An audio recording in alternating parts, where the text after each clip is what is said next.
A very warm welcome to all of you, and thank you very much for joining us this afternoon for this EUROCITIES City dialogue. Today we are having a first discussion about the impact that the COVID-19 pandemic has had on women. Within the wider context, we know that full gender equality is far from being achieved. This year, however, the European Union has taken another step towards that goal, with the EU Gender Equality Strategy 2020 to 2025, which includes as its key objectives ending gender-based violence, challenging gender stereotypes, closing gender gaps in the labor market, achieving equal participation across different sectors of the economy, addressing the gender pay and pension gaps, as well as closing the gender care gap and achieving gender balance in decision-making and in politics. And the strategy could not come at a more pressing moment. Many experts on gender equality are concerned that the coronavirus pandemic is having and will have a big impact on women's prospects for gender equality. You received a short briefing note before our discussion today that outlines several challenges. Among them, a lack of women's representation in decision-making in tackling the pandemic, a severe health-related and economic impact, a rise in unpaid work and inequality at home, and an increase in domestic violence against women. So these are big trends that can be seen across the EU, but they play out on the local level. And here it is cities that are at the forefront of dealing with the impact of the COVID-19 crisis on women, and it is cities that are leading the way towards gender equality. They do so in many different ways, from mainstreaming gender equality in municipal strategies, to investing in affordable childcare support services, collecting data on gender inequalities, or setting up centers to support victims of gender-based violence. And I'm sure that we will hear many more good practices in our discussion later on. At EUROCITIES, we have supported cities working on gender equality in a cross-cutting way. In our Social Affairs Department, we have put a strong focus on the European Pillar of Social Rights, which includes promoting gender equality as one of its principles.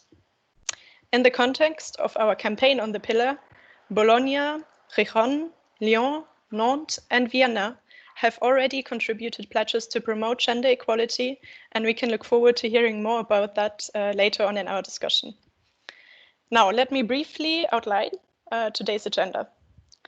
So first, we are very honored to hear from two distinguished speakers about the work done at the EU level, namely Evelyn Regner, member of the European Parliament and chair of the Parliament's FEMM Committee on Women's Rights and Gender Equality, as well as Carlien Scheele, director of the European Institute for Gender Equality. Unfortunately, Commissioner Dalli, who is in charge of equality in the European Commission, couldn't join us today, but we are keeping an active dialogue with the Commission on cities' work in this respect. Now, following the interventions by our two speakers, we will also open the floor for a quick question and answer session.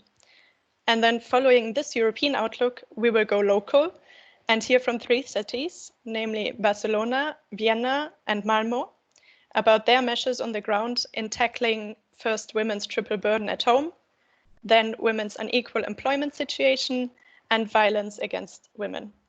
And here we are also very much looking forward to getting input and hearing more about the plans and measures in your city, of course. So you are very welcome to become active and discuss with us. But now I would say let's start. And I would like to first invite Ms. Evelyn Regner to take the floor. Please go ahead.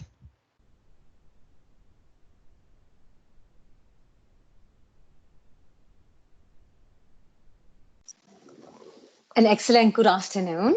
Thank you very much for the friendly introduction. For me, it's not only a pleasure.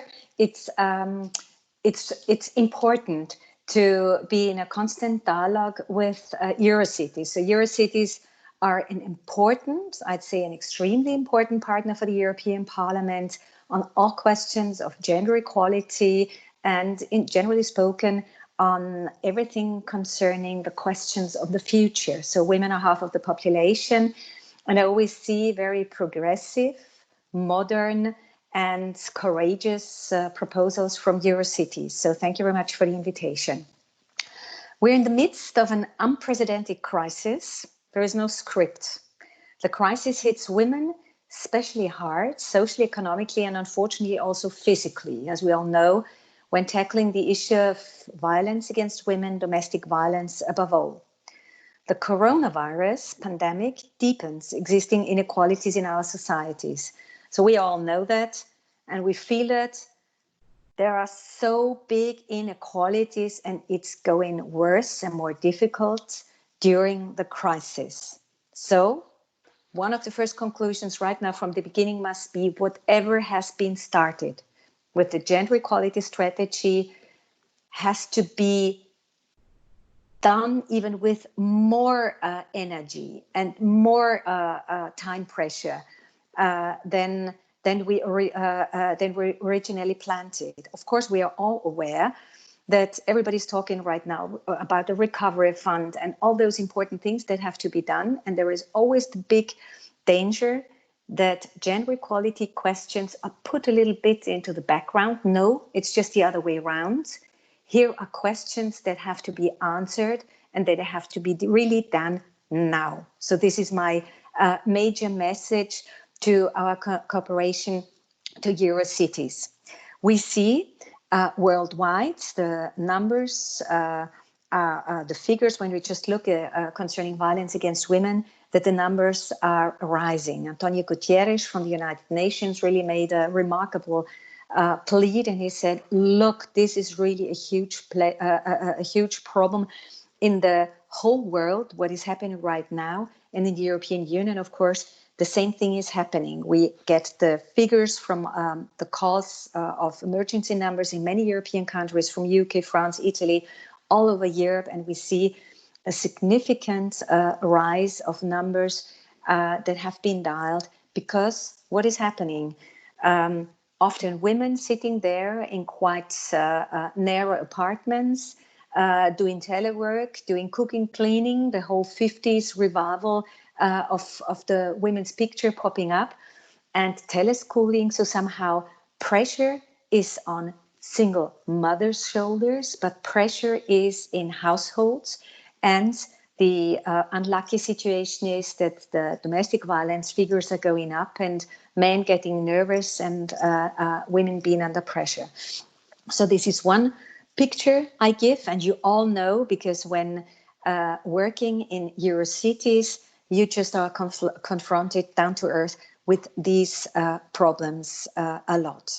We also know 7 million of unwanted pregnancies are estimated due to the corona crisis, also because in many countries the access to SRHR is restricted. And then, just to give an example, also sex workers are strongly hit. It's just Caritas in Italy, to give an example, that is providing them with food and shelter because no one else is taking care. So women in all fields are really touched and tackled by violence. We have an excellent instrument at European Union's level, the Istanbul Convention, a convention that is saying, I say European Union, it's European, the Council of Europe, but many countries, thank God, have ratified it, but unfortunately a number of countries is lacking. And this convention foresees a ban against violence against women, is an important tool and should be ratified at the European Union level by all countries.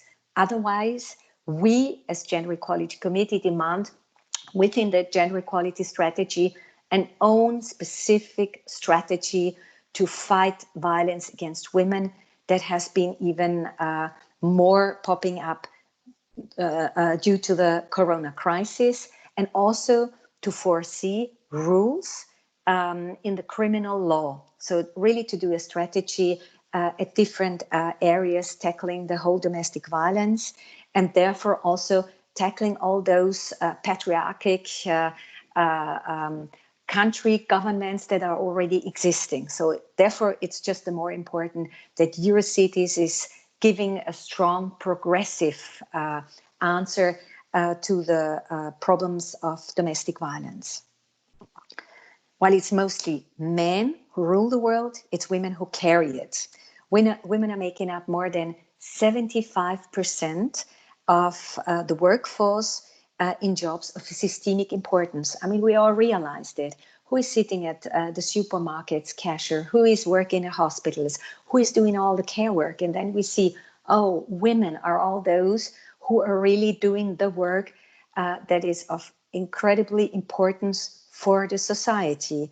Female leaders, although only 7% of all leaders worldwide feature very prominently as good crisis managers, when we're just looking, for example, to New Zealand, Taiwan, Germany. So somehow let's look at them. And yes, all cultural biases, the patriarchy are more visible than ever. And in this economic crisis, women are right now touched most. So it is a crisis for women because of all this, what I said right now. They are in, many women are in part-time work, precarious work, significantly underpaid jobs. I mean, in those jobs that are, when we are just looking at the segregation of the jobs, are really those paying really little. So the spotlight has to be on these jobs. And this is also part of the gender equality strategy, where we are demanding gender pay gap, gender pension gap, that is even far harder, has to be closed. And all this is only working with binding measures. So somehow nice words and applause and roses and all this, what is happening during the corona crisis, that's very nice and respectful. But financial, economic independence is the key word. And here, of course, EuroCities, with the practical and down to the earth approach, offer us important inputs. A large part of the unpaid care work is done by women. And so we are just confronted, more or less, not from one day to the other. It's happening slightly. But this picture of the 1950s, cooking, cleaning children, and on top of that, all this telework is popping up again. And therefore, we have to work against that. Also, right now with the upcoming German presidency, I really ask to take it very, very serious. Also to take the issue equal representation on board level in companies, to take this on board. So it's domestic violence that has to be fought. It has to be strengthening of financial and economic independence of women. We have to tackle. And in all this, the cities, EuroCities, can really play an important part. So we hear the voices, we see cities connect each other, we can learn from the best practices. And here I already can say I'm a proud Viennese. I'm really proud that we are celebrating in Vienna, in the city of Vienna, the 15 years anniversary of gender budgeting in our application. And this is also an important and powerful tool for the European Union. So the concrete measures, what can be done against domestic violence? Here we had excellent examples from so many cities where one could learn from each other. I just learned from the city of Berlin when talking about domestic violence, that it is on the milk, not milk bottles, but the milk, where the milk is filled in. You have the emergency phone numbers of the helplines.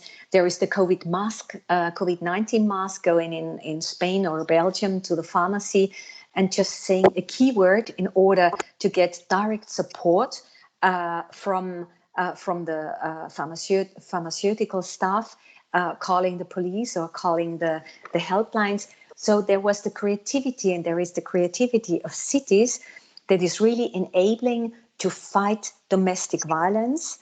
And this is, of course, the basis to enable women to know, I am not alone. There is help. And I just learned a couple of many excellent examples in this regard, to provide housing for vulnerable groups, to allocate resources in the recovery funds, specifically on women, to invest in skills and training for women, but also for boys, because it's always about stereotypes. Here we have really fantastic examples. I had the opportunity to learn from the cities. But what I like to say in this regard right now is the question of funding. We can learn, we can interconnect, we can take all these examples from sitting on board with the help of the EIGE, who is always offering fantastic figures in areas where we don't have any, who are really eye-openers. But right now is the next step. We have these recovery funds. We're just looking into the future and thinking of the way of financing the next multi-annual framework. And there, one important word has to be said. Half of it, half of all those financial means must be dedicated for women. Full gender budgeting, full gender mainstreaming has to be applied. In the Committee of Gender Equality, I'm working very closely together with the Vice President of the European Parliament, and we are developing a gender action plan so that in all fields, the principle of gender mainstreaming is applied. Very important. When we look at the recovery fund, at this proposal of the 750 billions that should be invested in the recovery, half of it should and must go to women. And this is something that is easily said, but it's hard work when you apply it. As a chair of the Gender Equality Committee, I was writing, and all members supporting that, to all commissioners, to all vice presidents, that they really have to do checks, to do a check if the money is delivered also to women. And that starts from agriculture, over fishery, over industry, over just social affairs. It really tackles every single area. And here we have to be very cooperative when working together. It is a huge task of Commissioner Hahn, who is responsible for this issue. And here it's also our Commissioner Dalli with her task force, who is directly working with the Commissioner that this principle is really applied. I know it only works if we're monitoring it, if we're examining it, if we're doing pressure on it. But this is also exactly what EuroCities can do with those examples. You deliver. Is the money, for example, is it really delivered to those NGOs who are so fantastically supporting women when it's dealing with when they are dealing with domestic violence? Is the money really delivered? Yes or no? Here we can really do the monitoring, and here we'll work also with the Court of Auditors, who will do a monitoring and a report in the next year on the question if the monies have been delivered in the appropriate way. So I think on all these money questions, I'm really looking very much forward to working together. But before, gender equality strategy with closing the gender pay gap and the pension gap, with binding measures on transparency, fighting domestic violence, and enabling women really to lead in politics, but above all also in the enterprises, is the way we have to go. And this all against what we are tackling also with climate change and digitalization. I'm aware cities are the partner. Cities are the partner in order to offer really very innovative and down-to-earth, unbureaucratic, and measures that women can really feel. So thank you very much for your attention, and looking forward to the debate. Thank you very much, Evelyn Regner, for this very comprehensive and very interesting first statement, where I think you have touched on a lot of different issues that will surely come back in our discussion later on. For now, I would like to give the floor to Carlien Scheele, the director of the European Institute for Gender Equality, following which we will indeed have a short question and answer. So please already put your questions in the chat box if you have any. But for now, Director Scheele, the floor is yours, please. Thank you very much. And thank you again for the nice and kind invitation. It's very nice to be with you. The COVID-19 pandemic has been an inherent tragedy, with thousands of lives lost this spring. It has also been an eye-opener, drawing our attention to the reality of everyday gender inequalities that our society was already facing, often went unnoticed prior to the pandemic. Since the outbreak, women have been leading the health and care responses to the crisis. The majority of medical personnel on the front line are women, who have been required to work long hours and at the same time risk being exposed to the virus at a higher rate. The majority of informal and formal care is also carried out by women, and this pandemic, with the associated health crisis and lockdown measures, has no doubt added to their care burden. The crisis is also likely to have an impact in the long run, as the effects on women due to the economic fallout are going to be more severe and will likely result in a longer lasting impact, mostly due to pre-existing gender inequalities.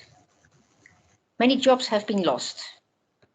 One sector that's been especially hard hit is the tourism sector, where women make up 59% of the workforce across the EU. The effect of lockdown measures has also reminded us just how difficult and dangerous life is for the women who live with a violent partner. Women in violent relationships have been stuck at home and exposed to their abuser for longer periods of time, causing a spike in domestic violent cases.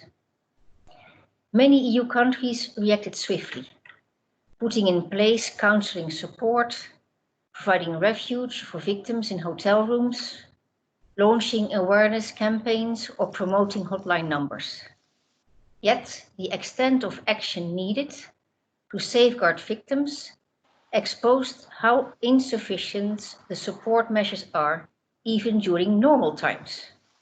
For example, the number of beds in women's shelters is only about half that required under the Istanbul Convention, which 21 EU countries have signed and the EU has committed to. This is why pushing for the EU to exceed the Istanbul Convention remains a priority to combat violence against women. The important matter of care and who takes on this essential work, whether it is paid or unpaid, has also received a lot more attention in recent months. Even without a crisis, caring responsibilities usually fall heavily on women, with 37.5% of women in the EU caring for children, the elderly, or people with disabilities every day, compared with 24.7% of men. Before the COVID-19 outbreak, women in the EU spent 13 hours more than men every week on unpaid care and housework. With regards to the formal care sector, forthcoming research from EIGE has found that about 76% of the 49 million care workers in the EU are women. These figures are probably underestimated due to the large share of undeclared employment, especially in the domestic care sector. These professions are some of the most undervalued, and in the EU, the pay and working conditions of these jobs frequently do not reflect their importance. As the COVID-19 crisis has shown, care is a vital part of our economies, yet often missing from balance sheets. That is why EIGE has developed a model that allows member states to make the connection between time use, multiple care roles, and EU funds interventions, allowing a better reflection on the value of care in our economies. This is in line with the EU's new gender equality strategy, which highlights the need for EU funds to support work-life balance measures, so that both parents feel responsible when it comes to the sharing of family care responsibilities. This may sound complicated, but there actually is a way to manage this process. Gender budgeting is a strategy to achieve gender equality through allocating public resources in a way that addresses the specific needs of women and men. It is a tool for gender mainstreaming, to which the EU has been committed since 1995. Gender budgeting can help ensure that economic recovery measures post-COVID-19 are gender fair and leave no one behind. For this purpose, EIGE has developed a toolkit to support member states in implementing gender budgeting in the next generation of EU funds, which will soon be available in 22 EU languages. It is very likely that the economic impact of the COVID-19 pandemic will result in a recession in the EU. Those in precarious employment are particularly vulnerable to economic shocks, with many contracts having been terminated or frozen soon after the virus reached Europe. Women are more likely to be in temporary, part-time, and precarious employment than men. These jobs often come with lower pay, weaker legal protection, and difficulties accessing social protection. Levels of precarious work are particularly high among young women, women with low qualifications, and migrant women, who will pay the highest economic price in the long term. What is EIGE doing? In mid-April 2020, EIGE launched a COVID-19 dedicated web page with information that draws on EIGE's existing research and gender statistics to highlight the different realities that women and men face in light of this pandemic. We are preparing a study on the impact of COVID-19 on violence against women. We will examine the different measures member states took to address the spike in domestic violence and provide recommendations for future crises. We'll also give guidance on how access to support services can be ensured during crisis and how violence can be prevented from happening in the first place. We will also look into the economic impacts of COVID-19 from a gender perspective. This study will support Portugal's presidency of the Council of the EU next year, first semester. We plan to gather and publish sex disaggregated statistics that reflect the impact of the pandemic on women and men. EIGE will assess data from relevant statistical data providers and publish them in our gender statistics database. The main sources to consider are EU bodies and agencies such as Eurofound, EU Joint Research Centre, and FRA in Vienna. We will gather data to underscore the importance of government's role in implementing gender-responsive public procurement, especially during the COVID-19 recovery. Our upcoming Gender Equality Index, which we plan to publish in October this year, will offer some first evidence on the implication of the COVID-19 crisis for digitalization and gender equality. Next year, EIGE's Gender Equality Index will have a special focus on health. It will look into the gender impacts of pandemics, in particular COVID-19. It will dig into key challenges and the gender inequalities that arise. It will also look at which groups of women and men are the most vulnerable during these situations, and will explore policy measures that can best tackle these inequalities. To conclude, the COVID-19 crisis has woken us up, and there is now an opportunity for governments to put gender equality high up on the political agenda and establish lasting measures to improve gender equality in the long run. We at EIGE are pleased to be part of that process. Thank you very much. Thank you very much, Director Scheele, for, again, a very comprehensive, very interesting statement. Also very good to hear all of the different steps and plans that EIGE is working on now and in the coming year. So I think a lot of different initiatives coming our way, and we will be very, very interested to see all of them. Now we have received several questions and comments, and I will group them together and forward them to the speaker most relevant in this context, so to say. So we have a question from Vienna, regarding the Gender Action Plan mentioned by Evelyn Regner. So that question I would direct to you, Ms. Regner. When will the Gender Action Plan on recovery funds be published? Then maybe another question that could be directed to you, Ms. Regner, or maybe rather a comment, namely that there is a huge gap in European programs that do not include gender issues. And the same also goes for the urban agenda, where gender issues are not really developed in the several partnerships. And that comment reaches us from Gijon. Then there is another question that maybe I would like to direct to Director Scheele. Namely whether there are plans or even concrete steps to make use of AI, so artificial intelligence, to tackle the issue of domestic violence. I would also encourage everyone to just keep discussing in the chat box, but I would say we go back to our speakers now, and then we will continue with the part on the city discussion. But maybe for now, Ms. Regner, if you would like to answer those two questions. Thanks. Thank you very much.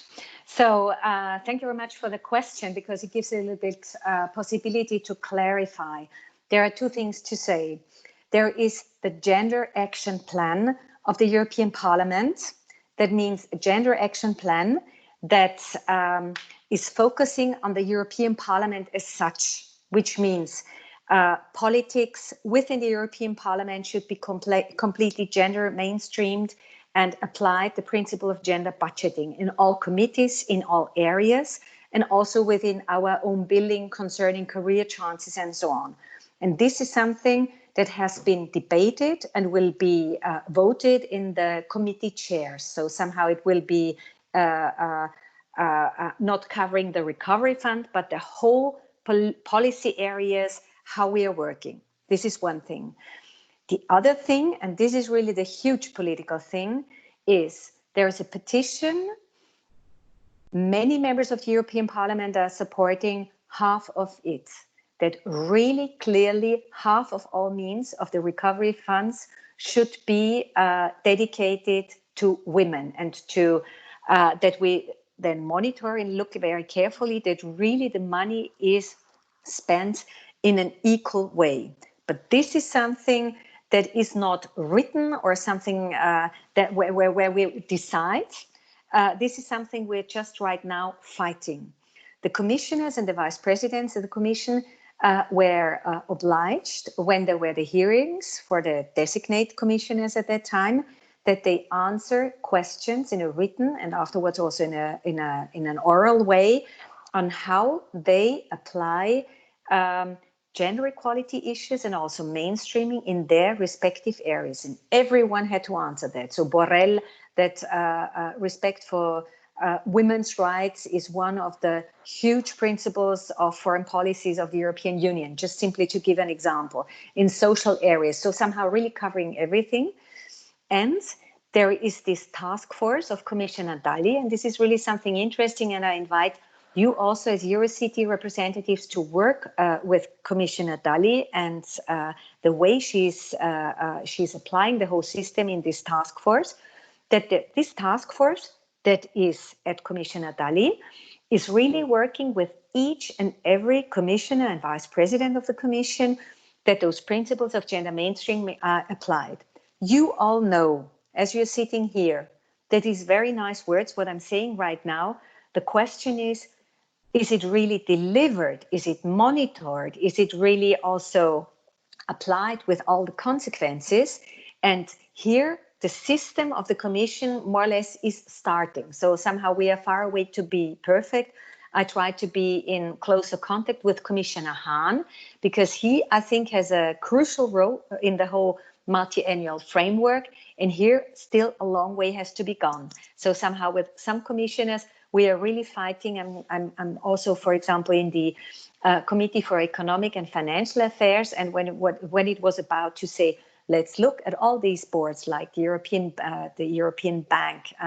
Banking Authority, the whole financial institution, systemic risk board, and so on, where we look that there is really also half-half.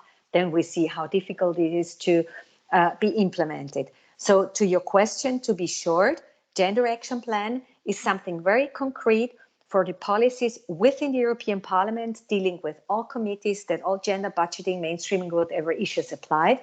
A good thing, but covering the European Parliament.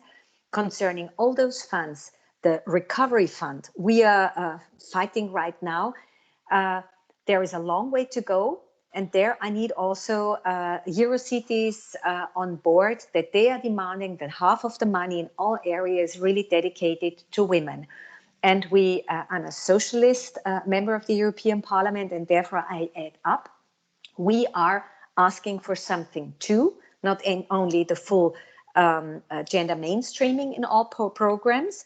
That means that all programs, every little thing should be analyzed and really dedicated to women as well. On top of that, my political group is also asking for a special women Corona fund. Why a special Corona fund for women?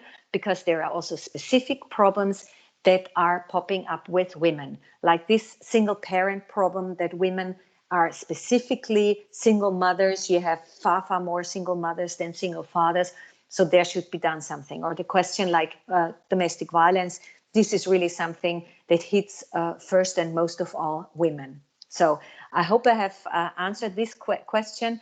And I honestly have to say, I couldn't understand. I just had a little technical problem, the second question. And I will also say, I will answer more, how should I say, shorter than the second question.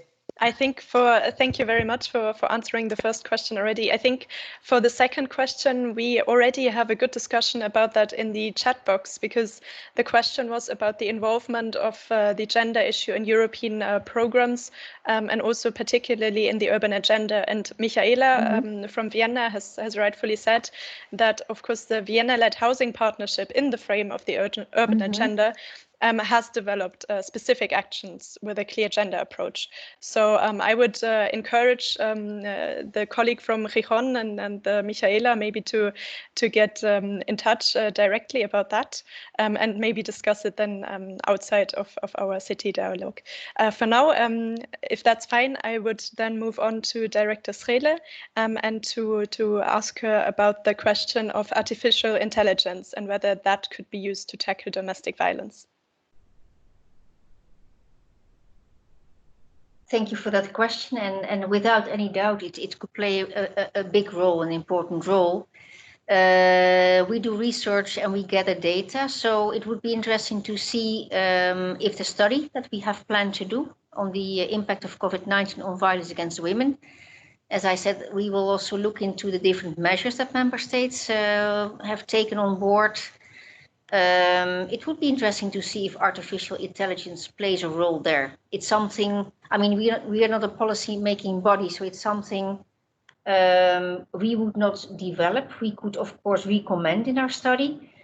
Anyway, whoever is going to use artificial intelligence to combat domestic violence, I hope that they have also taken the gender equality dimension into account. Because artificial intelligence as such, it's a field that is so far has been very gender blind. It's mostly men working in that field. It's men programming the different instruments. You hardly find any women decision makers in that sector. So whoever, if it's a local government or a national government, whoever is deciding to take artificial intelligence on board to combat domestic violence, they should really ensure that they take a gender-sensitive approach when they use this instrument. And again, for that, EIGE has a lot of instruments on their website, so people can use them. To do a gender impact assessment, but of course it would be it's a modern approach, so I think that would be very useful in the combat against domestic violence. Thank you. Thank you very much for that answer. I think definitely a conversation that needs to be continued as well, because there are many different aspects to be considered, as you of course already mentioned. I'm afraid that due to time reasons, we will have to continue with the city discussion part of our city dialogue today. But I would just like to extend a very, very warm thank you to both of our speakers from the European Parliament, Evelyn Regner, as well as from the European Institute for Gender Equality, Carlien Scheele, for being with us today. Of course, you're very welcome to stay on the line and to hear cities discussion. And to maybe also take that back for your own work. But for now, with your very interesting first statements in mind, we are going to hear exactly from cities on how they want to tackle women's discrimination on the ground. And we are focusing on 3 different topics here, namely women's triple burden, women's unequal employment situation, and domestic violence against women.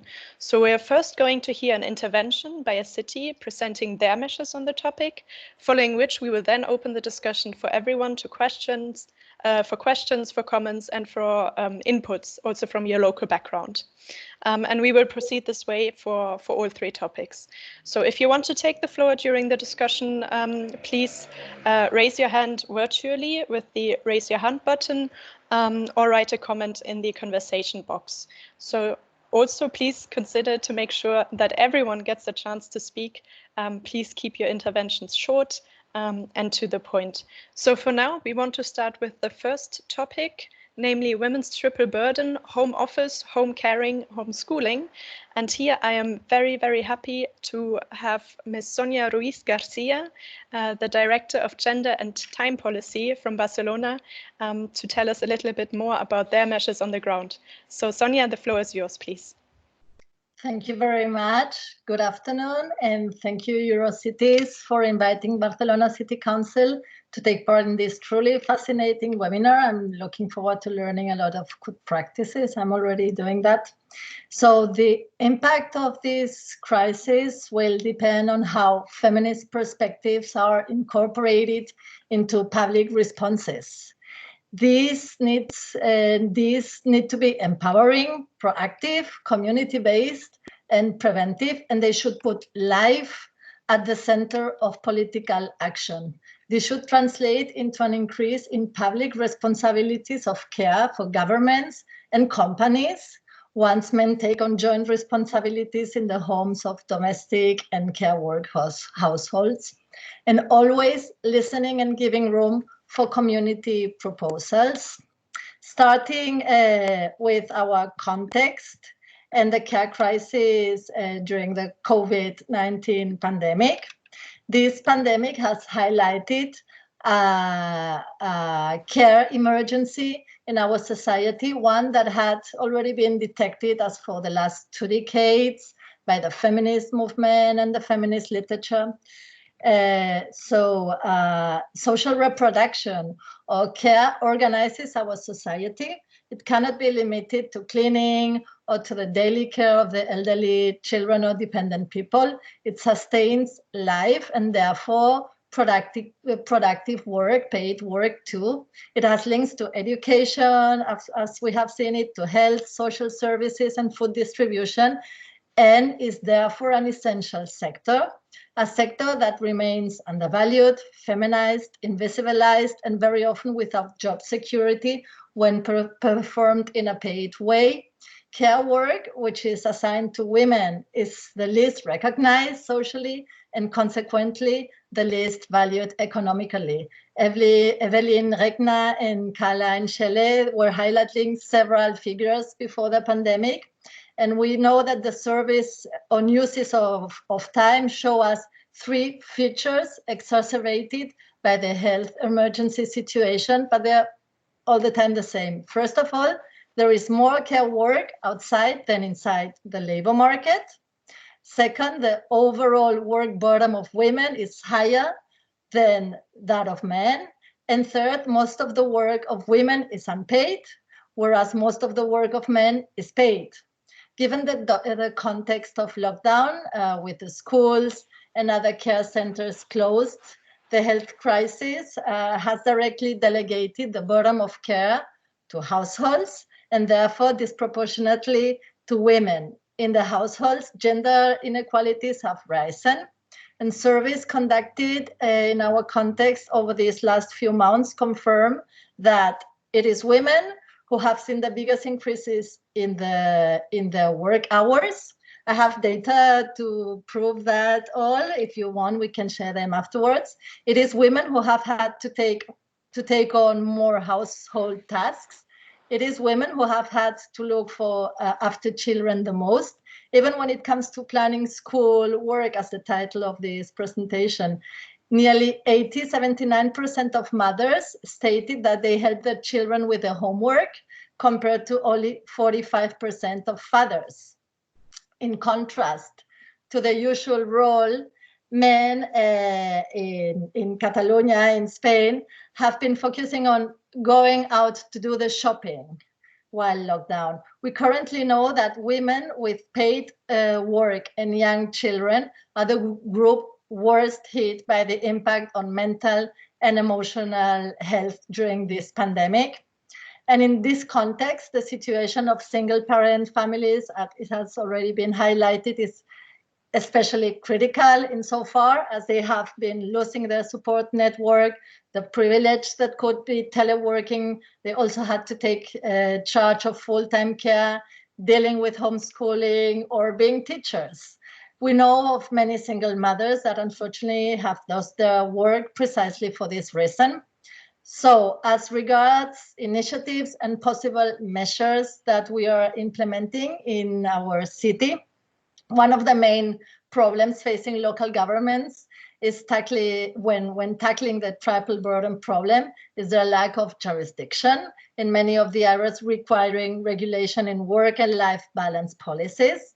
Another fundamental issue is to ensure protection of life before profit, especially when talking about care. Barcelona City Council prepared a gender contingency plan for the first stages of the lockdown, following the recommendations of the United Nations. It is working now. We are working now on a new normal gender plan that will integrate the gender perspective in every post-COVID-19 initiative, those especially in economic and social projects. Gender has been incorporated into every participatory city space that has been created, including a city agreement on COVID-19 and other like into consultative bodies such as the Barcelona Women's Council or the LGTB Council.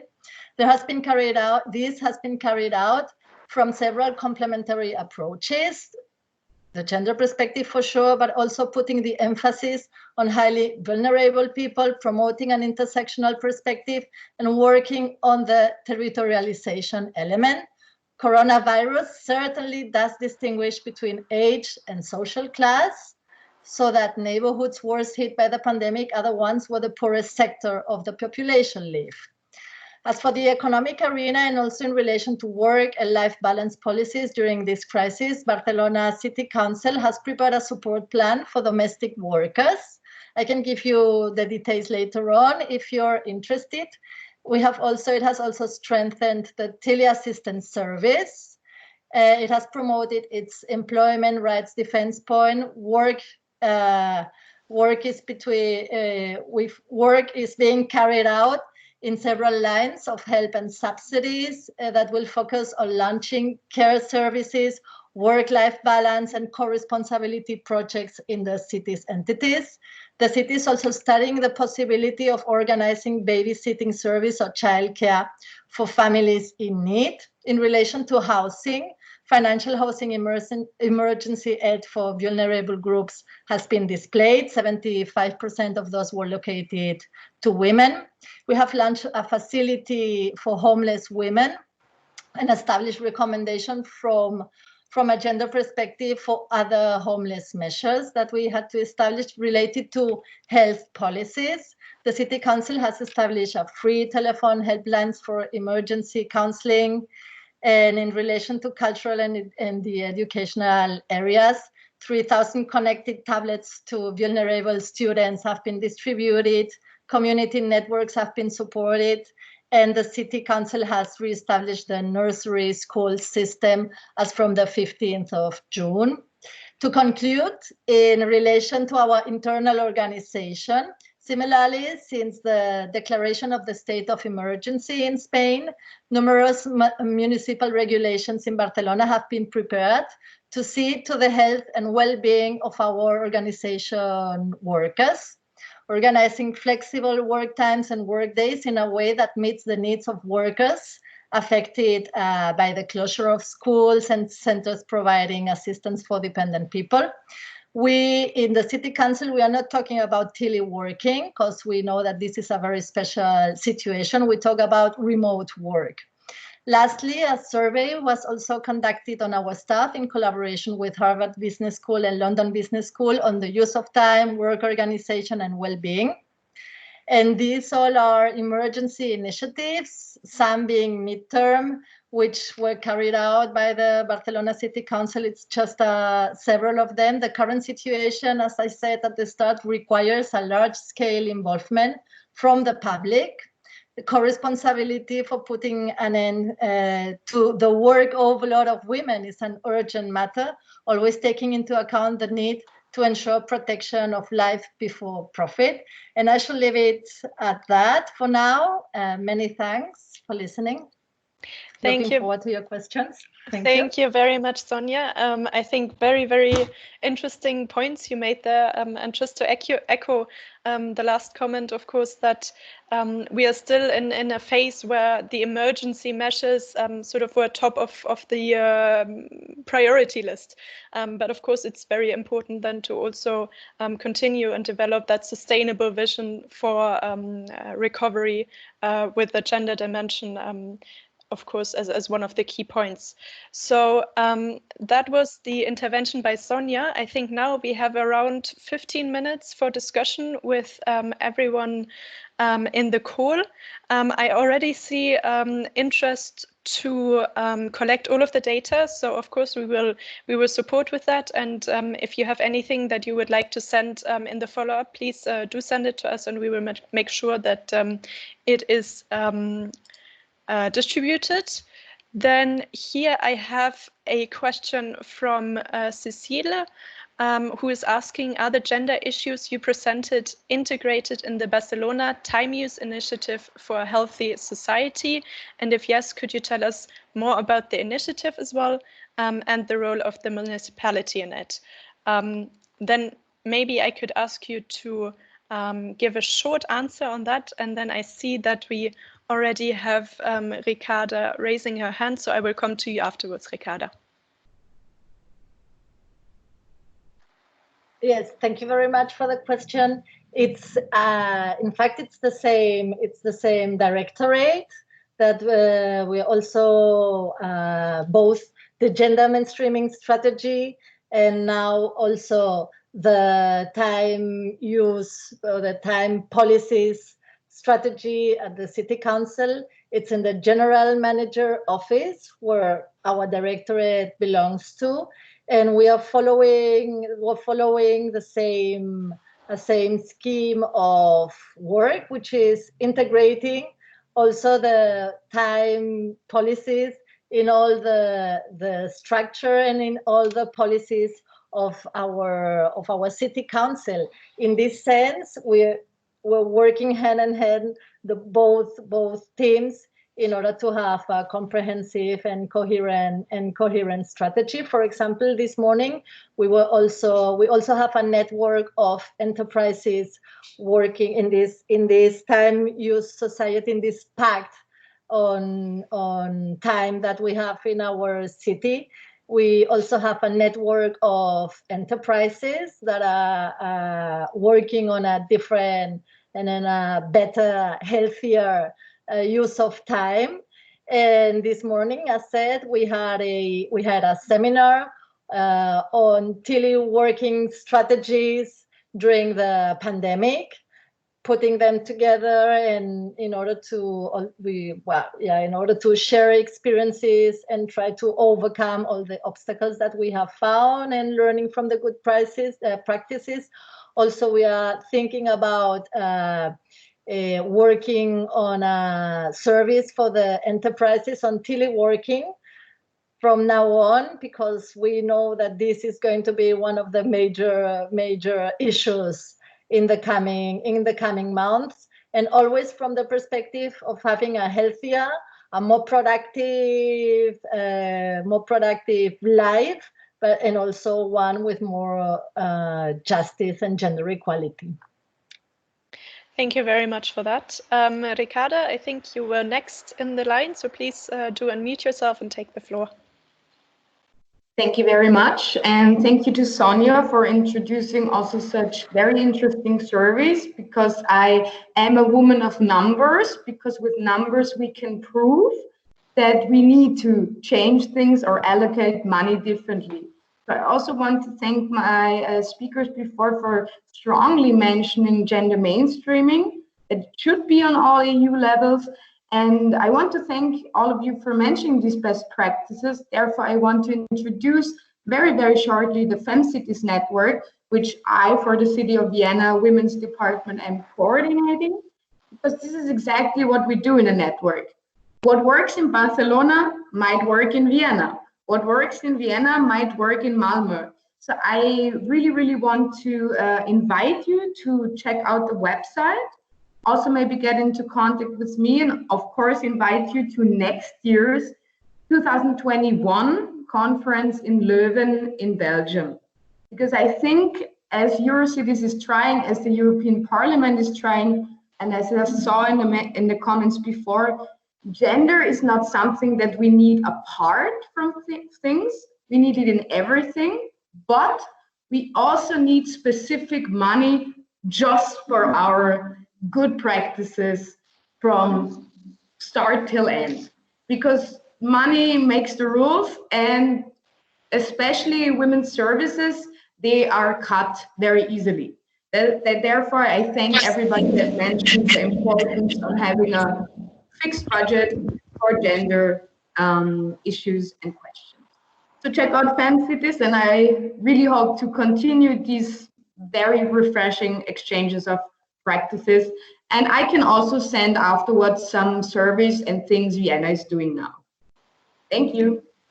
Thank you a lot, Ricarda. And of course, anyone interested to learn more about FEMM Cities can get in touch with Ricarda. I think it will be fine if we share your email address maybe in the follow-up to the meeting to make the exchange a little bit easier. Please do continue to let us know if you want to come in with your comments or with your questions. When you registered for the city, I see Sonia is raising her literal hand instead of her digital yes, so hand.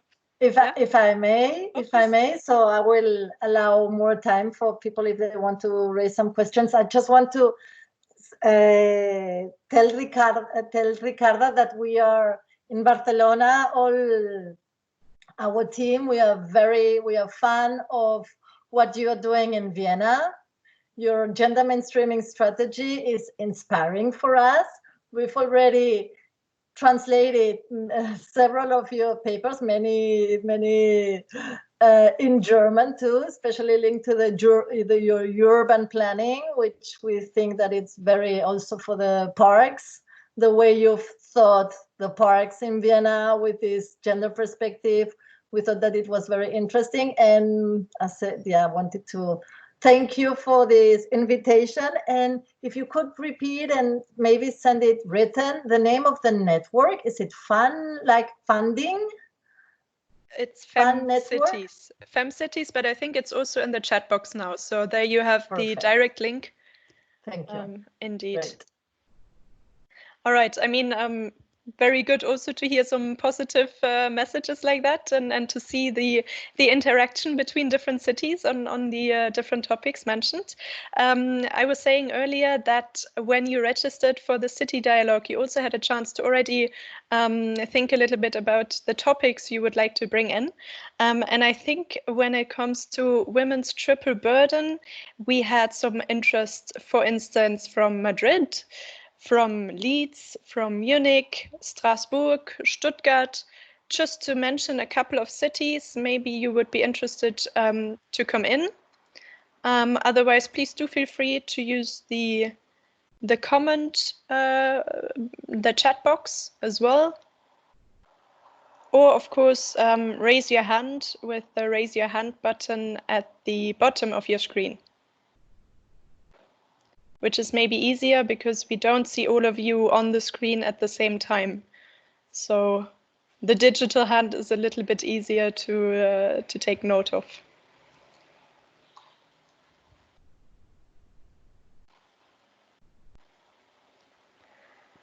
Yes, I want to speak. I don't know. Yes. I'm Paula. My name is Paula Matas from Madrid City Council. Very welcome. I use this thing, so I don't know how to raise my hand. Please do go ahead. Please give us your comment or your question. You have the floor. Okay, thank you very much. As you mentioned, Madrid City Council, I would like to explain how we work right now in this crisis, coronavirus. As Barcelona, we have a strategic plan from 2018 and ends this year.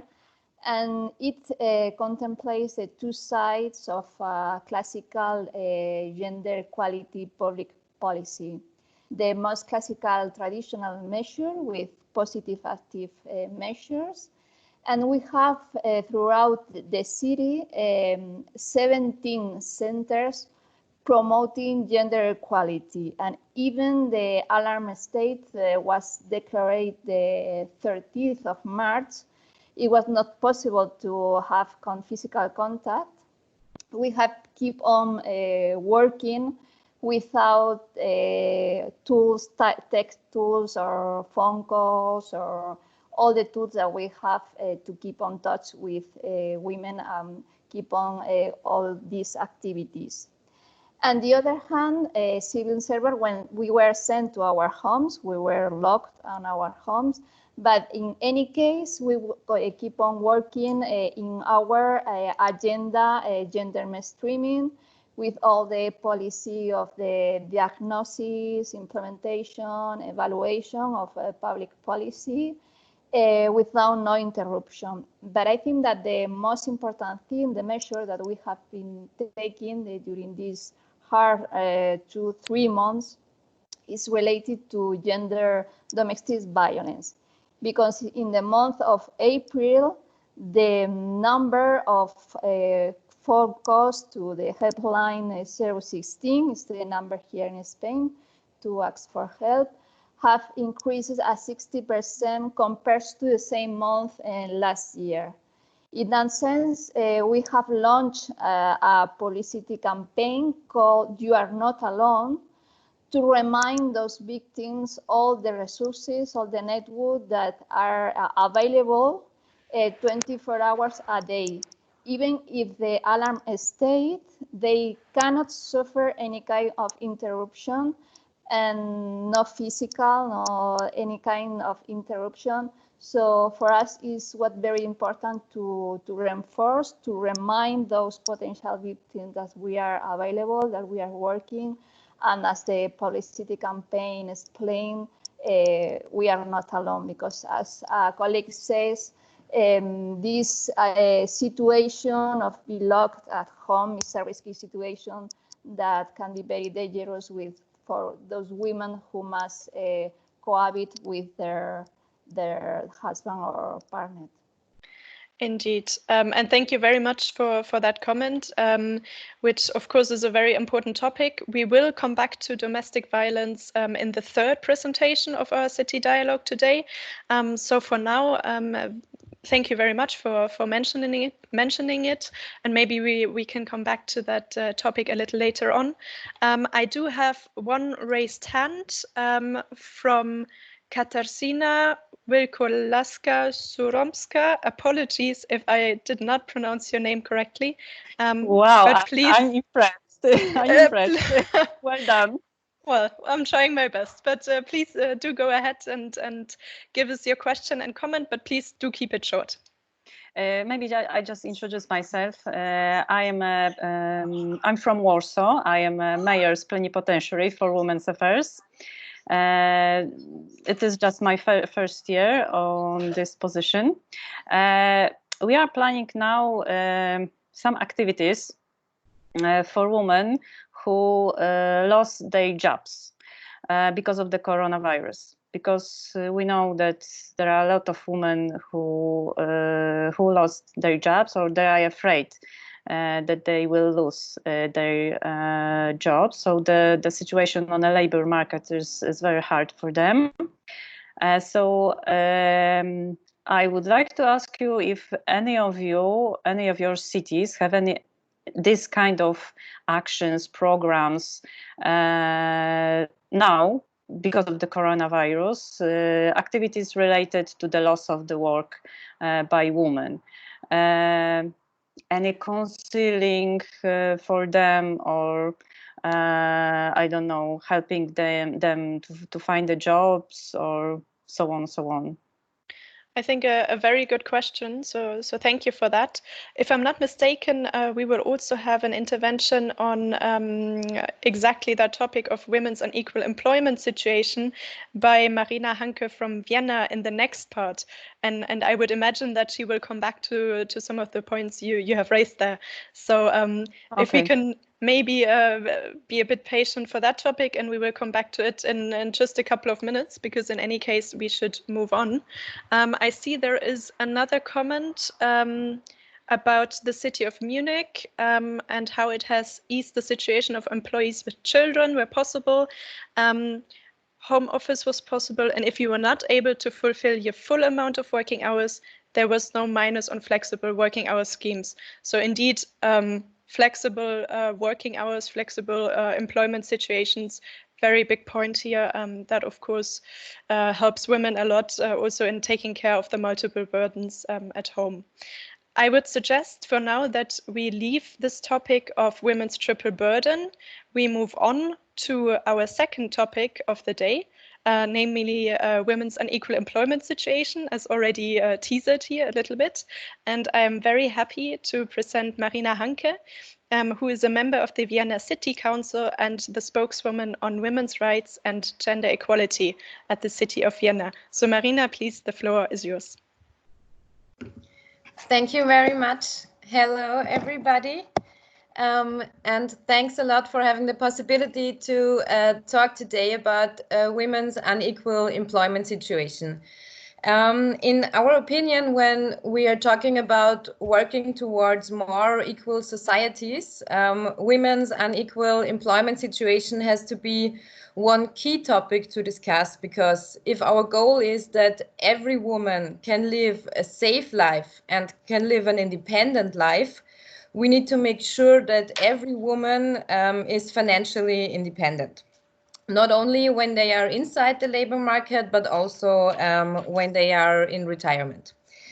So to start, let me briefly outline some figures about the current situation in Austria. Afterwards, I'm going to tell you about some measures taken by the city of Vienna during the pandemic, to finish then with what are, in our opinion, the key questions for further debates. So I brought to you a short presentation, which I think we are just in the background trying to put on the screen. So bear with us for a couple of seconds.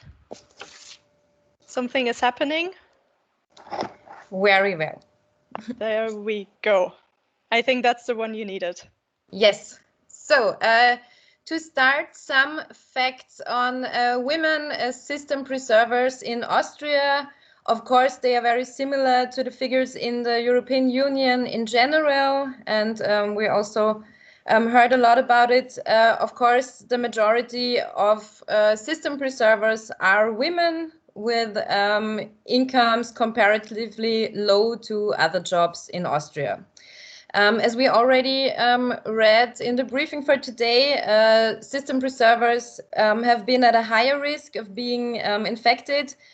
And to connect to our input before, what we may not forget is that all those women working in system relevant areas, many of them are also affected by the triple burden we already heard of. So those women are going to work, they are coming home, caring for their families, homeschooling their children, and doing a lot of great work during the pandemic. So we can switch to the next slide, please.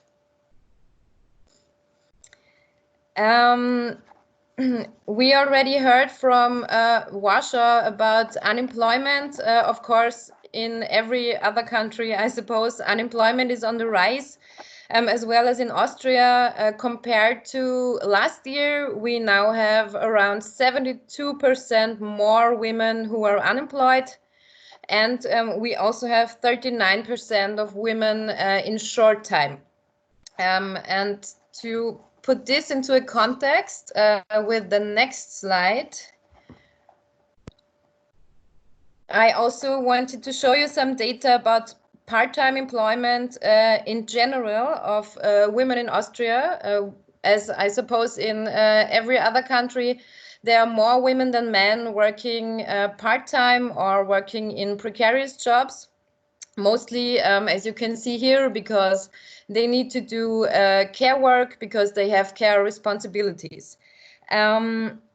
I wanted to mention it today, especially because of the long-term effects of part-time employment and also the long-term effects of short-time work, which we have a lot now in Austria, because those employments also strongly influence the future pensions of women and also potentially increase the gender pension gap. So when we are talking about the impact of COVID-19 on women, I think we also have to keep in mind the midterm and also the long-term effects. So for next slide, I may present you some of the measures taken by the city of Vienna in the last weeks and months. So first of all, a group that, as we already heard, most of the time is forgotten. In Vienna, we have a lot of 24-hour caregivers who are mostly women from Romania, Slovakia, and Hungary. And those women during Corona often extended their stay, so they stayed in Vienna for weeks and weeks. Therefore, they received a bonus of 500 euros from the city to support them in one step. To take care of all those at a higher risk of being infected, as I already mentioned, we increased the testing of teachers and of people working in the healthcare sector. So the testing was intensified in early May. What we started right from the beginning of the lockdown in Austria was that the Vienna Business Agency supported in setting up home offices financially, which also was a support for many women, as you can imagine. And as we already heard from Barcelona, we also distributed 5,000 laptops for homeschooling to families in need. Of course, many single mothers also were supported by this measure because we witnessed that during the pandemic, we did not only have a rise in gender inequality, but also a rise of inequality in the educational system. The Vienna Employment Promotion Fund, who supports women and men, but especially women in education, also maintained their info lines open for customers during the whole time. They are now supporting people who are suffering from unemployment, also with supporting them with educational programs.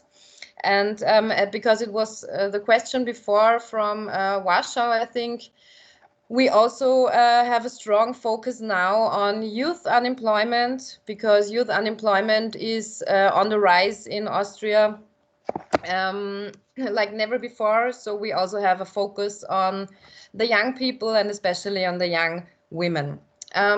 Last but not least, it's not mentioned in the slide, but because Evelyn Regner was talking about the importance of money, I can tell you that we have been able to have a rise in the money given to NGOs, especially those working with women in the topics of labor market, of digitalization, and also working on the whole topic of domestic violence, which we will talk about afterwards. The next slide, I would like to show you some figures of a survey. We had a lot of really interesting surveys where we were talking about today. We had a survey where we talked to the women who were directly affected, because I think when making politics for women, it's really, really important to always listen to them and listen to what they need. So we asked women about their lives during the corona pandemic and also their expectations for the future. And this is why I wanted you to show some figures, because the survey for us was really, really alarming. Not only because, as you can see here, 86% of women think that they carry most of the burden in the crisis, or nearly half of the women we asked criticized the share of unpaid and paid work. But many of them fear for the security of the jobs in the aftermath of the crisis. And many of them expect that their economic self-determination will decline due to post-corona recession. So when we are talking about long-term effects, we also need to keep this in mind. I will come to an end now with the last slide, where we just wanted to drop some questions we think are most important for the near future, but also in the long term. We already talked a lot about the heroines of the crisis, about those who are system preservers. We think that we really need to discuss where is the substantial recognition for those heroines and how can we improve the salaries for women in critical infrastructure. Because as we heard, there was a lot of applause on the streets, also in Vienna. Everybody gave applause to all of those women. But as we also all know, applause won't feed your children or pay for your apartment. So this is one of the biggest questions. Second, what about career perspectives and the distribution of unpaid work in general, but also in home office times? And last but not least, how can we support women caregivers and reduce the gender gap and also the gender pension gap in the future? So I think we also heard some really, really good input at the beginning about what can be done at the European level. And this is where our discussion should go further. So thanks for your attention. And I'm pretty interested in what measures you have been taking to support women on the labor market now in Corona or even at some other point. Thank you. Thank you very much, Marina. And just to echo that interest, I think indeed very excited to hear about what other cities have also done on this topic. We already have some questions for you, however, so I hope you don't mind me putting them to you. There is a question from Marta from Barcelona, I think, who asks you whether you would mind elaborating a little bit more on the increased funding for women's organizations. And then earlier, we also had a more general question from my colleague Rosella, which maybe you also want to take into account, where she was referring to a Guardian article that said during the lockdown, there were less articles published by female researchers at universities because of the double burden, which of course has that impact on their paid labor. But of course, there were more articles by men. And the question was whether there is any work that maybe your city, but also other cities are doing, and whether you are getting in touch with universities and research centers on how to address this issue. So maybe you want to take the floor again for these two questions, and then we will get back to the chat box. So thank you for the questions. The increased funding for women's organizations, we have lots of organizations, NGOs, who, as I said before, are working with women on topics of domestic violence, on topics of labor market, on education, working with migrant women. And they are funded by the city of Vienna for many, many years. So in this situation now, with the whole corona pandemic, the city of Vienna decided that we, as we discussed today a lot, we need to have also a focus on the women in the city, and therefore to work together with the NGOs who are doing such a good work for many, many years. So we had 500,000 euros who were distributed to the NGOs to support them in this situation now. I can also mention we also had some extra funding some weeks ago also to prevent domestic violence, but I think we can discuss this afterwards. For the second question about the female researchers, I do not have any figures. Maybe my colleagues from Vienna can say something more. I just heard from a lot of female researchers about this phenomenon, that the male researchers could publish a lot during the corona times, but the women couldn't, which of course is because of, as we heard, triple burdens. But I think it's pretty interesting to have a look at this, maybe in the aftermath, if someone has figures on that or surveys on that.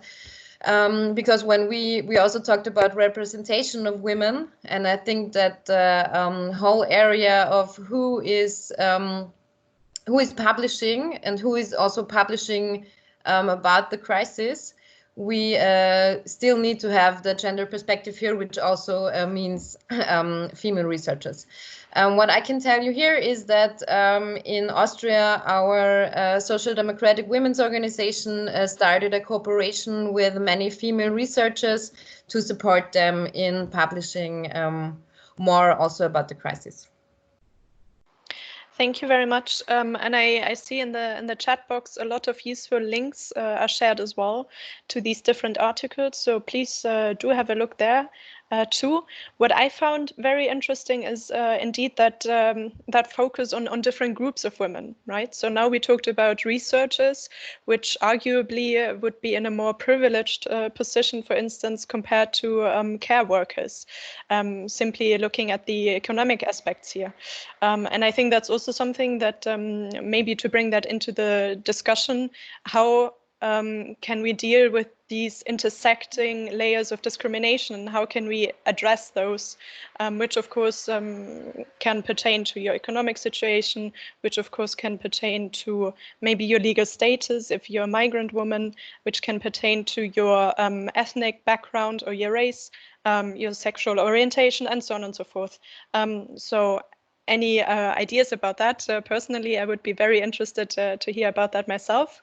Otherwise, please do continue to write your comments or your questions in our chat box. Just to remind you, you can also use the raise your hand button at the bottom of your screen. So we still have a little bit of time left for this topic. Otherwise, I would also come back to ask maybe Katarzyna whether the answer has answered your question, so to say, or whether there is any further point you would like to bring.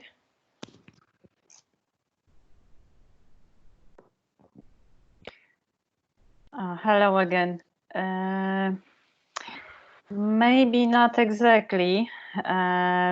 Because I would like to know if any of the cities which are now at this meeting have exact measures to fight with unemployment, to help women, maybe not entrepreneurships, but women on the labor market who don't have their own businesses, but to maybe help them to find a job in another sector, because they were fired and they, for example, can't find the job in their sector that they were working till now. So something like that, yeah, to conceal them and maybe to raise their self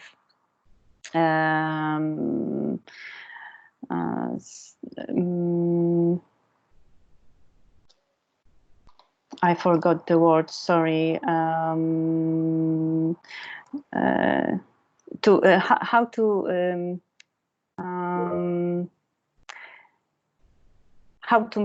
to be more effective to look for a job, for example, as I said, in maybe another sector, how to look in and use another ways to find the jobs.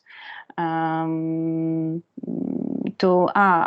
remember to be more self-confident, because now maybe especially young mothers who were for the most of the time carrying their children's, they lose their self-confidence. Yes, they think that their competences are much lower than before, and once again it's harder for them to find a job, especially in that situation of the crisis. No, for Thanks. sure. For sure, I think that is a very, very valid and very interesting comment you raised there. And I think in a way that's also what Silvia Pintaritz, again, apologies if I mispronounce any names, has echoed in the chat box, namely, what do we know about young women? Because young people are affected in various ways by this pandemic as well. For instance, not getting any internships, no income from student jobs, and so on and so forth. So again, coming back to these different groups of women and how they deal with this pandemic. I think we also have a raised hand by one of our participants from Toulouse, Simone Delars. So please do go ahead and take the floor.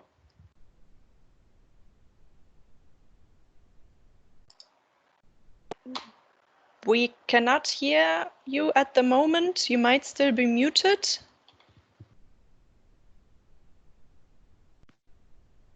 Now. Yes, now we hear you. Yes, thank you so much. And well done on the pronunciation. You're really killing it. I think you're 3 for 3 now. I had a question, because here in Toulouse, we have a very large immigrant population that are majority women. However, are there any cities doing any reconnaissance for diplomas? Because our major problem is we have many of these immigrant women, they're very well educated in their home countries, but they come here and their diplomas are not recognized.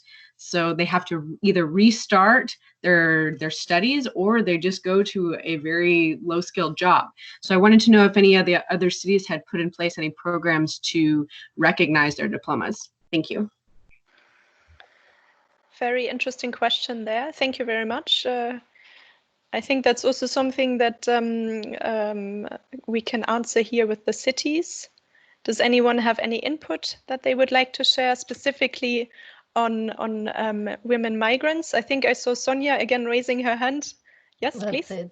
Thank you. Yes, we that's one of the great demands that we're also getting from the migrant women, that many of them have diplomas in their countries, especially the ones that come from, in our case, from South America.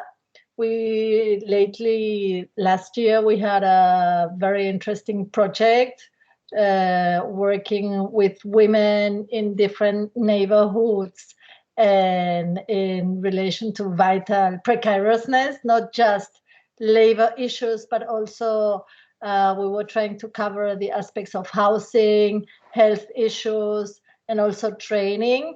And we had doctors that were coming with all their training done, and with problems in order to get the diplomas. So we've established what we are doing is trying to help them to go to the official, help them in the bureaucratic work that they have to do in order to get the diplomas legalized by the Spanish state, because unfortunately we cannot do that as a city council, but what we can do is to go with them and try to help them in this bureaucratic work that they have to do. But that's one of the big issues and the big demands that we have also from these women. Very important. Thank you very much for that input, Sonia. I see, Simon, you have your hand raised again, or still? Would you like to take the floor again to come back here? Yes, I just wanted to specify that it was more so, has anyone put in place a program that helps recognize diplomas? We too have to help them, accompany them during those steps to do it the bureaucratic way. But many countries are not recognized. Their diplomas, regardless of what degree you have, are just not recognized here in France. So I was curious to see if any other countries have accomplished or have put in place some programs to actually recognize foreign diplomas. Thank you. Thank you very much for clarifying that point. Is there any other city that would like to come in here? Otherwise, another point that was also raised in our chat box is from Sylvia. Again, coming back to our other big topic of this particular session, I would say, namely young people. And she's saying that in her opinion, cities should develop special after Corona work training schemes for young people. Of course, there should be paid schemes to supplement for internships that have been cancelled. So another good input there, I would say. And again, coming back to that economic dimension. In any case, very happy for the input in this session, but I think due to time reasons, we should then also move on to our last point on the agenda, namely violence against women. And here we are very happy to be joined today by Margot Olsson, who is the coordinator for all types of domestic violence at the city of Malmo. And Margot, I would ask you to take the floor while my colleague in the background is drawing up your presentation. Thank you very much. Firstly, I would like to thank you for inviting me to this important seminar about the COVID-19 infection and how it has influenced women subjected to domestic violence and what we can do to counteract the problem. As you already heard from the previous speakers, in many countries around the world, women have reported an increasing number of domestic violence, and more women seem to have turned to women's shelters. This has also been recognized by the European Ministers of Labour and Social Affairs and discussed in an informal video conference last week. For the situation in Malmö, I would say that to this part of today's seminar, I would like to say something about that and what measures we have been taken and why I believe that the situation maybe is less bad in Malmö compared to many other cities. When the infections started to spread and different actions were made to stop it by closing parts of the society, we expected that more women should seek help and go to the shelters. But that didn't really happen. The telephone was on both services run by municipality and government organizations were alarmingly quiet. So we were a bit strange what happened. So we have been discussing what this could be for. And of course, domestic violence is a problem in Malmö as well as in other countries. And we think that this has been raised and increased, but we have things of what could be happened. And so we come why fewer women were seeking help. And we think that it could be for many women were afraid of infection, so they stayed at home, but didn't go to the services. Many women and girls have been isolated and controlled. by the husband and families, so they didn't have a possibility to contact the services. And we also think that some women are waiting to seeking help to after the pandemic is, as in vacations, many women come after their vacations, they don't seek help during they're at home and children at home, and so during the crisis. And we also think that many women don't know where to go and what sort of help they could get. But maybe that Sweden decided not to close the preschools, elementary schools, but the situation is less bad in Malmö than in many other cities, because many women could still go to work, they could go out, and they could meet other people. And fewer families has been isolated, and that could hopefully have a positive impact on the situation. And I would be happy to hear from others and what you think about that. But before we discuss that, I would like to say something about the measures we have done. Because even if many women have a possibility to go to work, there are still many girls and women who have been more isolated and controlled. Probably it's worst for the women whom already before infection were the most vulnerable. For example, women who already had been experienced of being battered, women in families with low incomes and families that are at risk for being unemployed, girls and women living with honor-related violence, disabled women, and so on. The measures we have done is we already have in Malmö services for 24-hour helpline. We have both shelters run by municipality and government shelters. We also have special counseling centers. So we have focused on information about domestic violence and about the services. You already had the messages. Thank you.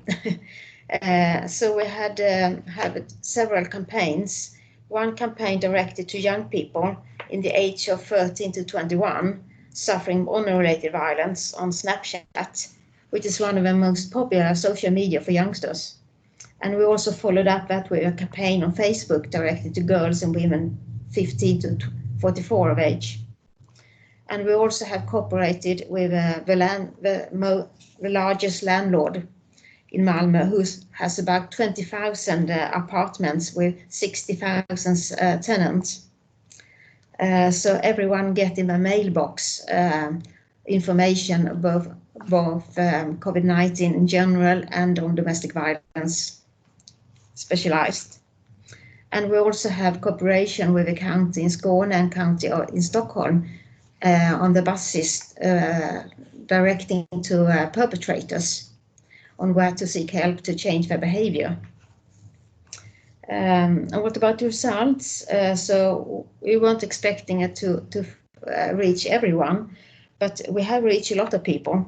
For the honor-related campaign to youngsters, almost 4,000 different persons visited our website for honor-related violence. And on the Facebook campaign, which is still ongoing, we have had so far more than 2,000 different visitors to the website, and we have about 80 to 90 persons a day visiting the website and reading about the services. But we don't have many who are really calling to our services. So we have been reflecting on why is this? And one thing we have thought of is that we have a telephone number, but many people doesn't call on the telephone, especially not youngsters. They are preferring to chat. And we could see that organizations that have a chat, they have much more visitors than those who only have a telephone number. So maybe it could be better to use chat, the chat. And we tried that, but as a municipality, we're high. We want to be very juridical and high security for the persons, and we have not really found that yet. We are working on it, and I think we will manage soon. But that could be a way of make it easier for persons to reach other persons. So I wonder, what is your experience in the other cities, and which the best way to support and shelter women, and how could we even do something more to prevent the violence? That I would like to discuss more. Turn to the perpetrators.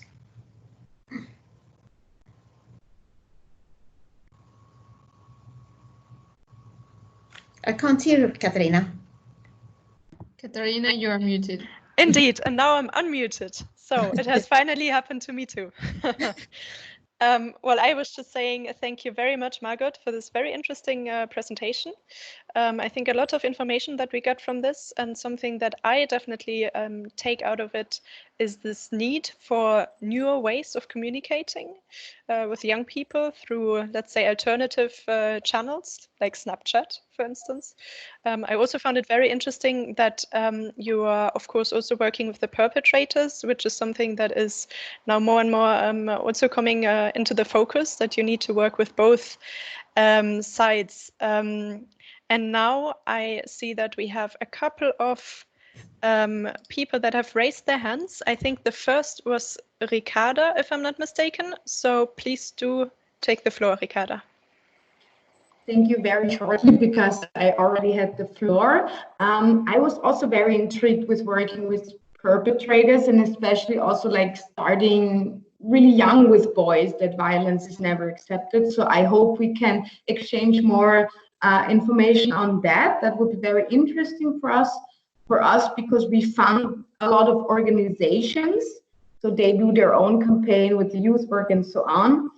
But for us, it's similar to Malmo, that our numbers did not go up so high, like in comparison to Barcelona, but some of the topics changed.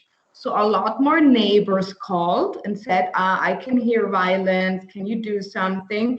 And something that made me very sad, of course, was that there was a new topic that apparently young boys, or let's say teenage boys, would hit their mothers as well now in COVID time. So a new form of male violence in your own home by your almost adult son, which of course normally they're in school or in education. So it's something that was quite new for us as well. But we were still happy that all our shelters all had emergency plans in place. So I think we dealt with it immediately, expecting it to be even higher. Not that we wanted it to be higher, but still. But I would very much like to follow up on a campaign maybe for perpetrators, because I think we have to work on both ends. So very good ideas, Malmo. Thank you very much, Ricarda, for that one. And of course, Margot, if you could share more information on that campaign, then we would be very happy to also distribute that with the participants after the phone call. Now I also have Simone from Toulouse on the line, who wants to give us a comment or a question. Please go ahead. Thank you. I just wanted to follow up about the perpetrators, because it is interesting how COVID brought up new topics. We also had many perpetrators that contacted us for them to be able to find resources to help them to stop these violent habits. And we were not expecting that. Out of one hotline, we received over 400 calls. And out of those 400 calls, 160 of them were from the perpetrators themselves. Men and women, a majority men, but there were also women. So that was an interesting result that we were not expecting. But I do agree that we definitely need to develop more tools for that. But we in Toulouse saw a huge increase in the number of calls, either for family violence, like what was just mentioned, how we see new forms of violence coming in, whether young boys or children are seeing their parents fighting and then replicating that behavior. But we saw a 60% increase in the number of calls from March to June. for familial violence, and then a 73% increase for conjugal violence between the couple compared to the same period last year. And the most horrifying one was a 90% increase in the first 3 weeks of confinement for children for child abuse. So obviously, in most of our cities, these violent realities were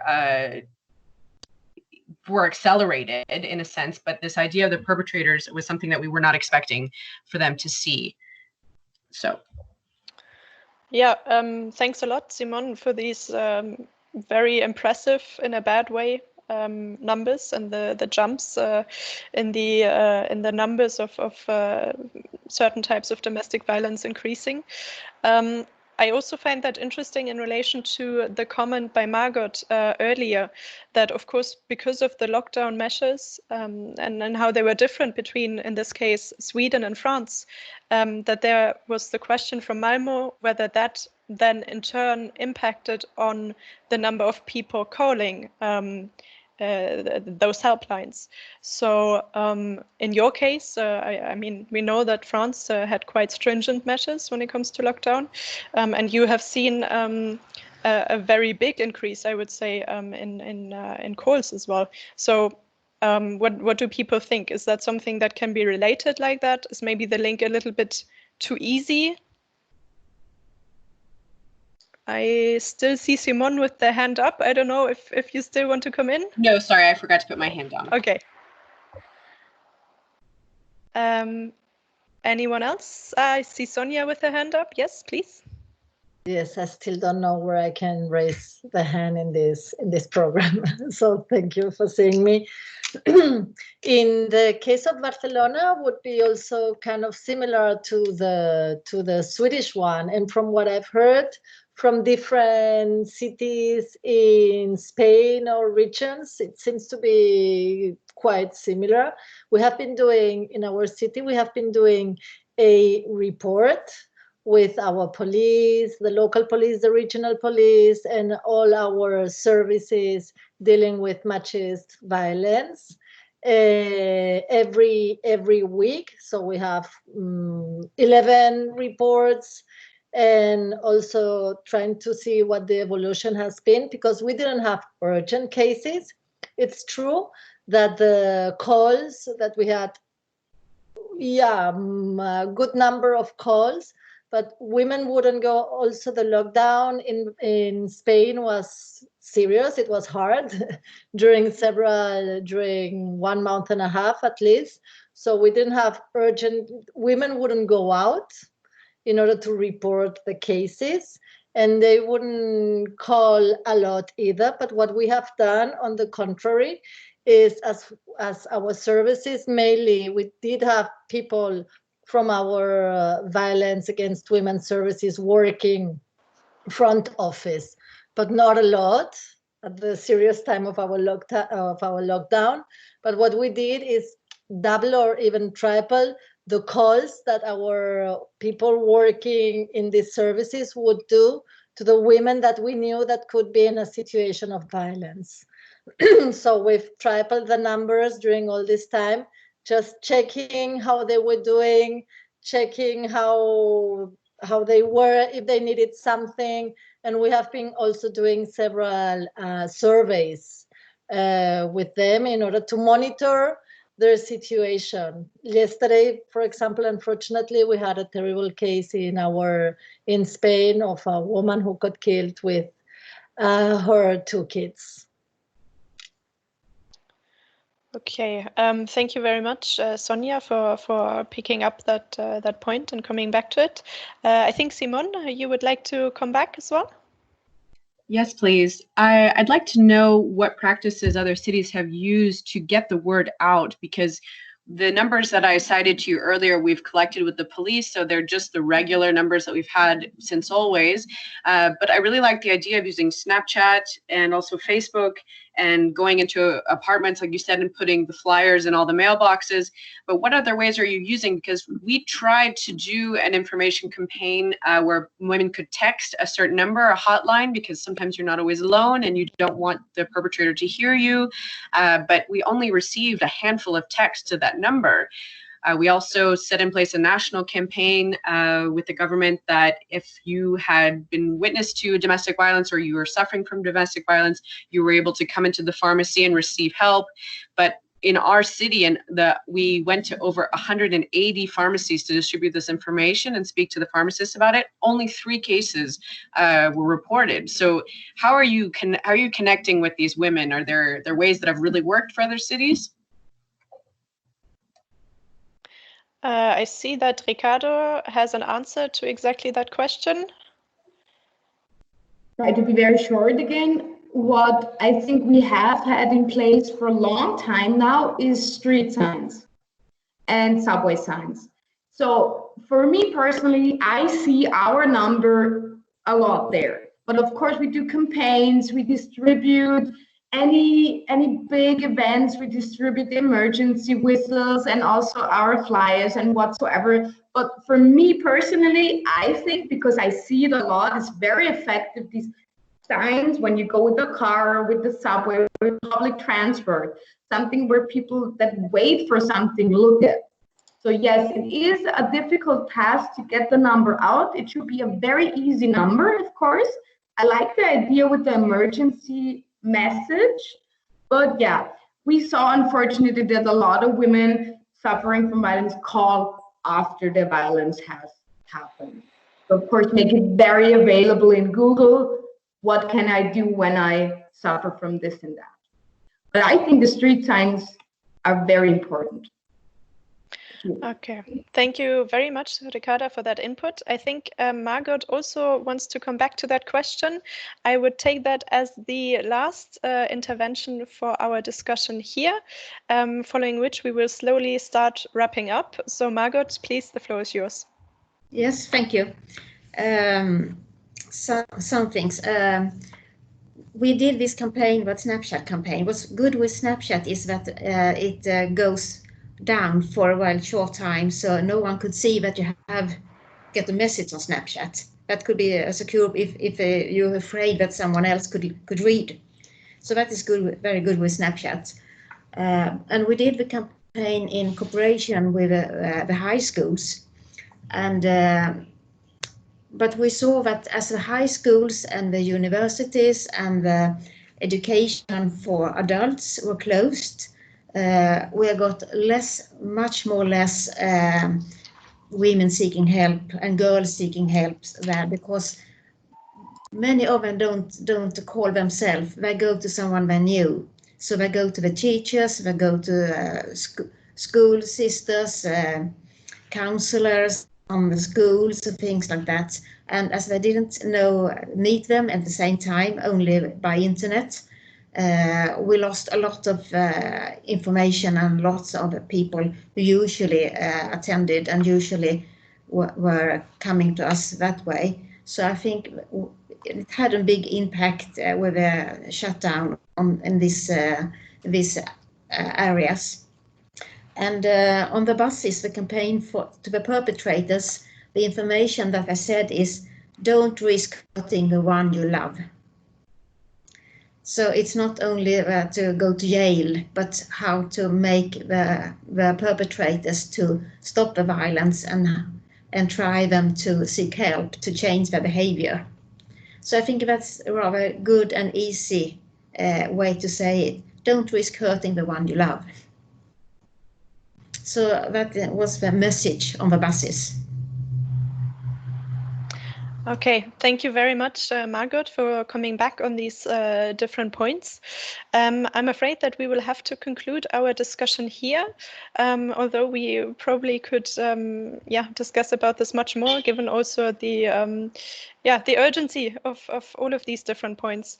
So now we come, as I said, to the end of our discussion.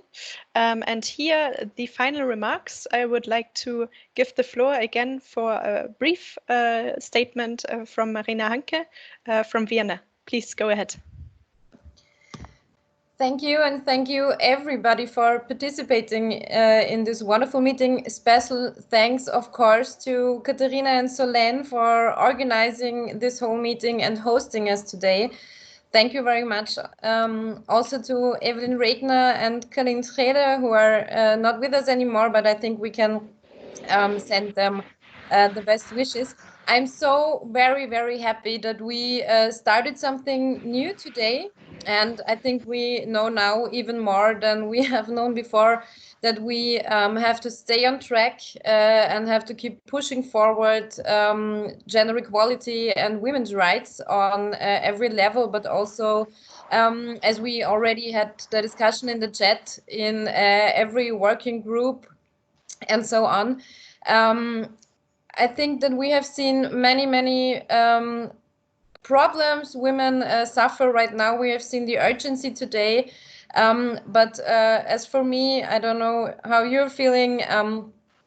For me, such meetings as the one we just had are also always very empowering, knowing that there are so many really cool women out there and men fighting for gender equality. It's really empowering, and I also want to say thank you to everybody who shared their ideas and their best practices. So we will keep pushing forward our agenda. Thank you, everybody, and hope to see you all soon. Thank you very much, Marina, for these nice words. Before we say goodbye to you, I also want to give the floor very quickly to my colleague Solène, who will help us wrap it up with a little summary of our different points today. Thank you, Katharina. It's a difficult task to do a summary of all this very fruitful discussion. I will try my best, but please bear with me if I forgot some elements. We will share also some highlights afterwards. I think overall it was a very interesting exchanges. We started first from the European level, hearing from the MEP Evelyn Regner the importance of working together from the European level with cities. I remember she said that cities are the main partner when it comes to implementing measures, and I think that's a very encouraging statement to hear. She mentioned several tools at European level, the upcoming or the existing gender equality strategy that should be adopted soon, the Istanbul Convention that should hopefully be ratified by more countries. We would hope so. But also suggestion of other elements that could be needed in the upcoming period. For example, a strategy specifically on gender violence, especially if the Istanbul Convention is not ratified by all member states. Ensuring that the MFF, so the multi-annual financial framework, the EU budget, and the recovery fund are dedicated half of it to women specifically, but also encouraging gender mainstreaming through all practices. And here we heard that the Parliament is trying to do that in their own action plan, but also that it was recommended in the housing partnership, as mentioned by Vienna.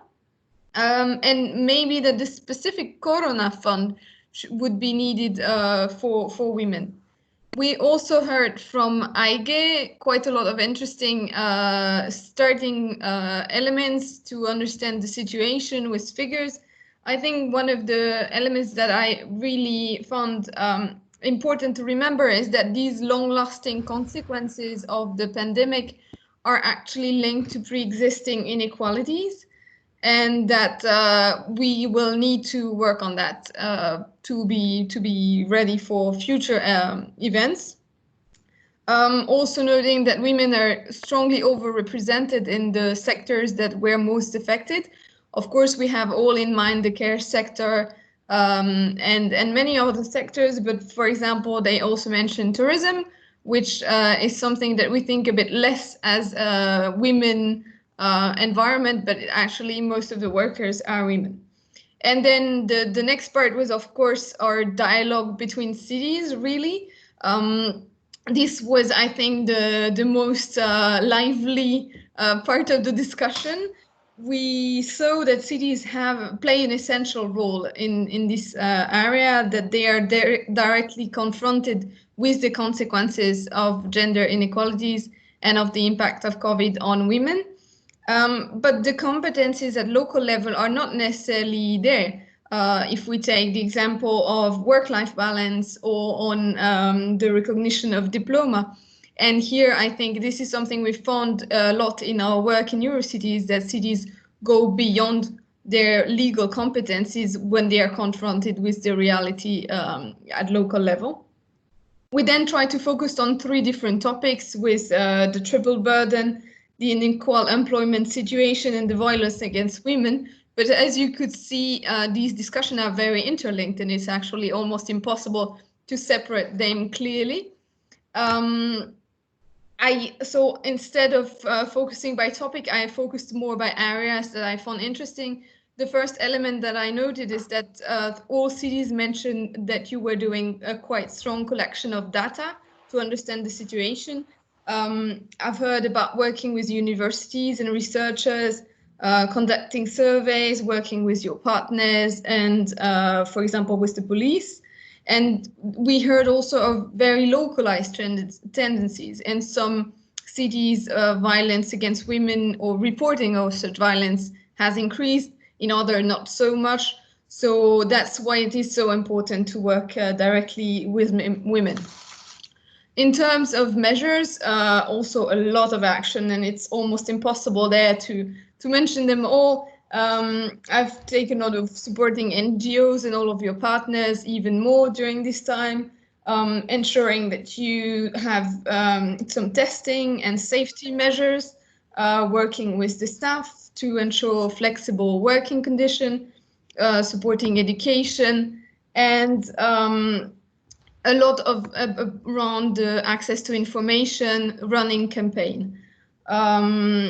I think one of the other elements that was really important is that all cities kept their services going despite the very, very difficult situation, and that in many cities it was actually considered an essential service that had to keep running. And I will just quickly say that there were many target groups within the broad notion of women, young people, people with disabilities, single women, care workers, immigrants, but also, for example, MEP perpetrators. So it's a broad discussion. And I will close this summary by saying that we need to look also at the long-term consequences. We heard about the impact on career. Having been into part-time, short-time work will have a long-lasting impact, even on pension. So it could potentially increase the pension gap, or also the consequences of violence in the long run. So this is all from my side. Thank you very much, and I hope I did a good job at summarizing all these exchanges, and we will of course share all the documents that were mentioned in the chat box. Thank you very much indeed, Solène, for a really to the point, but still comprehensive summary of our discussion today. Indeed, it's a topic that we will need to keep in our focus. And beyond these useful discussions today, we are also continuing at EuroCities our campaign on city pledges for the European Pillar of Social Rights, which you see here now on the screen. So if your city is interested in contributing to this, then I invite you to get in touch with us. It can be, of course, on Principle 2 for gender equality or any other principle that you would like to pledge towards. So please contact us or our colleague Bianca Faragao. You have all of the information here on the screen. So for now, again, I would like to extend a very, very warm thank you to all of our speakers, Evelyn Regner, Carlien Scheele, Sonia Ruiz Garcia from Barcelona, Martina Hanke from Vienna, and Margot Olson from Malmo for your time, for your interesting presentations, and of course also to all of our participants for your very worthwhile interventions. So thank you very much, and that's a goodbye from EuroCities. Take care and see you soon.